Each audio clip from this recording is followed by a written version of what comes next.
Hi Manani, you are Hi. welcome at INS. Thank you. आज कुछ हम एक अच्छा कन्वर्सेशन करेंगे. जी बिल्कुल. आपकी करियर जर्नी बहुत लॉन्ग रही है. जी. And you have a very spiritual side. That's why you are today at the Veda Speak show. Ji. So थोड़ा कुछ अपनी स्पिरिचुअल जर्नी के बारे में बताएं. आई थिंक बचपन से ही था रुझान इस तरफ, लेकिन उस वक्त I think when you too young you don't really understand these things. भगवान से हमेशा दोस्ती और प्यार शुरू से था. I think my best friend probably. मुझे कभी भी एक traditional way of doing puja समझ में नहीं आता था. तो मेरी पूजा होती थी कि मैं भगवान जी से बात करती थी, कुछ भी प्रॉब्लम होती थी. और मेरी सेवा का डेफिनेशन किसी को सपोर्ट देना, किसी से बात करके उसकी प्रॉब्लम को सुन लेना, वो मेरे लिए प्रार्थना है, वही मेरे लिए वर्शिप है. राइटर और होस्ट समीर अरोड़ा से आपका क्या इक्वेशन है, उनके बारे में बताएं. कुछ लोग ऐसे होते हैं जिनसे आप बहुत सालों, बहुत अरसे तक ना भी मिलो तो कहीं ना कहीं आपका एक सोल कनेक्शन होता है. और समीर के साथ मेरा वैसा ही एक कनेक्शन है. बहुत ही सुलझे हुए, बहुत ही प्यारे और बहुत जेन्युइन इंसान है. और उनकी नॉलेज तो माशाल्लाह बहुत कमाल है. तो आज आई थिंक ये सच में मेरा सौभाग्य है कि मैं ऐसे लोगों के साथ, ऐसे एक ऐसे इंसान के साथ बैठूंगी जिसने ज़िंदगी और हमारे जो वेद हैं, हमारे जो रिलीजियस टेक्स्ट हैं, उनको इन डेप्थ स्टडी किया है. सो आज मुझे सीखने को बहुत मिलने वाला है. आप जानी जाती हैं जैसे जैसे कोई नहीं के लिए जी, और कई फिल्मों के लिए जी. तो टेलीविजन को आप अवॉइड कर रहे हो या किस तरह का आप काम ढूंढना चाह रहे हो? What is the reason we are not seeing you on television? Television मैं कहती हूँ वहीं से मैं आई हूँ और मुझे बहुत इज्जत है टेलीविज़न की, क्योंकि जो टेलीविज़न कर सकता है या उस मीडियम का ग्रामर समझ सकता है उसको सलाम है. और मैंने 20 साल किया है. मैं किसी चीज़ से भाग नहीं रही हूँ. इस वक्त मैं काफ़ी और चीज़ें जिसे कहते हैं कि पढ़ रही हूँ. I have always been a very curious student. तो अभी मैं एनिमल कम्युनिकेशन पढ़ रही हूँ और साइको ड्रामा करके एक मोडालिटी है उसको पढ़ रही हूँ. प्लस मैं वॉइसिंग करती भी हूँ और सिखाती भी हूँ एज एन वॉइसिंग कोच. तो बहुत वक्त नहीं मिलता मुझे.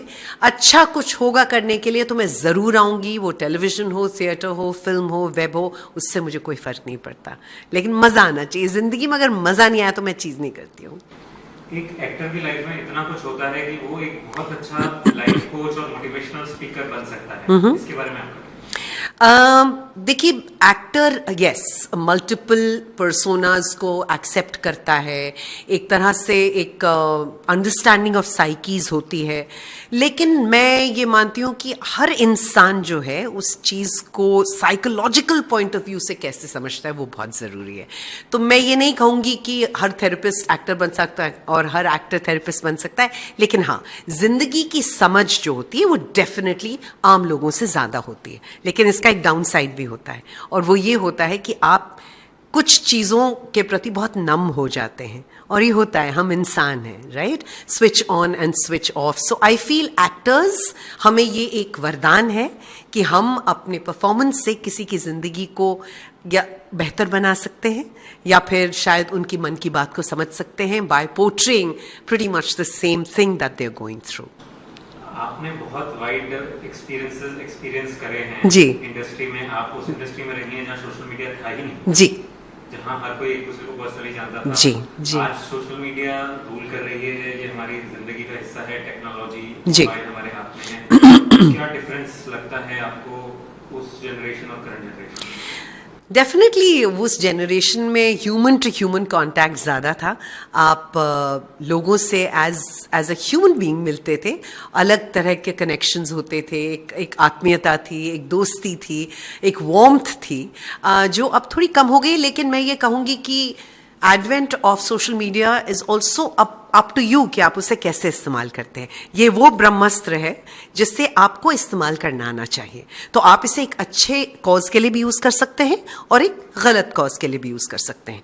आप अगर अफेक्ट हो रहे हैं कि लोग आपके बारे में क्या सोच रहे हैं, तो वो पहले भी सोच रहे थे. आज वो लिख रहे हैं इसलिए आपको तकलीफ हो रही है. मैं कमेंट्स नहीं पढ़ती हूँ और मैं सोशल मीडिया को एज अ वेपन देखती हूँ. ना how do you want to use that weapon is up to you. You want to self destruct, आपकी प्रॉब्लम है. But if you want to reach out to people who need to hear something which you have to share with them, I think it's a fantastic place. Shows like Anupama, ये रिश्ता, वो नवासा, तुमने ना जी, साथ मेरा, जी, और तुमसे तुम था, ये जी। 4 शोज अभी ट्रेंडिंग शोज कह सकते हो आप, जी। वाइड वैरायटी ऑफ कंटेंट है। जी। अगर इन शो में से आपको सडनली कोई कैमियो या कोई अच्छा रोल ऑफर होता है तो आप लेना चाहोगे? जरूर लेना चाहूंगी। देखिए, मैं हमेशा ये कहती हूँ कि खूबसूरत लगने के लिए खड़ा करना है तो नहीं आऊंगी मैं। कोई lead, complicated, difficult, nuanced character हो, जिसमें मुझे चैलेंज हो, जिसमें मुझे मजा आए करने में, तो मैं जरूर करूंगी। मैं कभी मना नहीं करूंगी। टीवी पे रोमांस बिकता है, आपको क्या कहना है इस बारे में? ऑफ कोर्स बिकता है। रोमांस हर जगह बिकता है।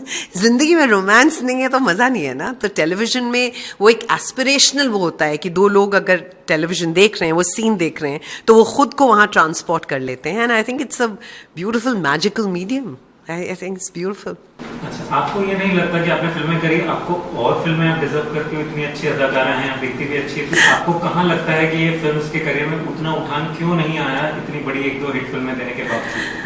ऑनेस्टली सच बताऊं तो मैं जब बम्बई आई थी तो मुझे ये कहा गया था कि फिल्मों में अगर काम करना है तो अलग तरह की नेटवर्किंग करनी होती है, और जिस बैकग्राउंड से मैं आती हूँ वहाँ पर ये सब चीज़ें मेरी तरबियत में नहीं हैं।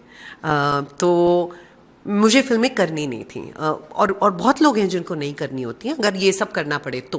But I was very fortunate to have done the first super hero, Indian super hero film Krrish, student of the year, all of these films. मैंने सच बताऊं, मैंने कभी ना इस बात पर इतना तवज्जो नहीं दिया। मेरे को नहीं आया, और मेरे पास शायद राइट गाइडेंस भी नहीं थी। और मैं ये मानती हूँ कि जो मेरे लिए है ना, वो अपने आप चल के आएगा। डेफिनेटली मेरी मेहनत वहाँ पे लगेगी, बट मुझे नेटवर्क नहीं करना है, एंड मुझे कोई मलाल नहीं है इस बात का। मैंने जो काम किया है उसमें बहुत खुशी से काम किया है, एंड आई एम श्योर कि 2026 एंड ऑनवर्ड्स बहुत अच्छे प्रोजेक्ट्स आ रहे हैं। What is the message to your fans, audiences? जिंदगी को इतना सीरियसली मत लो दोस्त, क्योंकि यहाँ से कोई जिंदा तो बच के जाने नहीं वाला है। खुद पे हंसना सीखो and stop taking yourself so seriously, और ओपिनियन रखने से पहले खुद को जरा आईने में एक बार देख लो।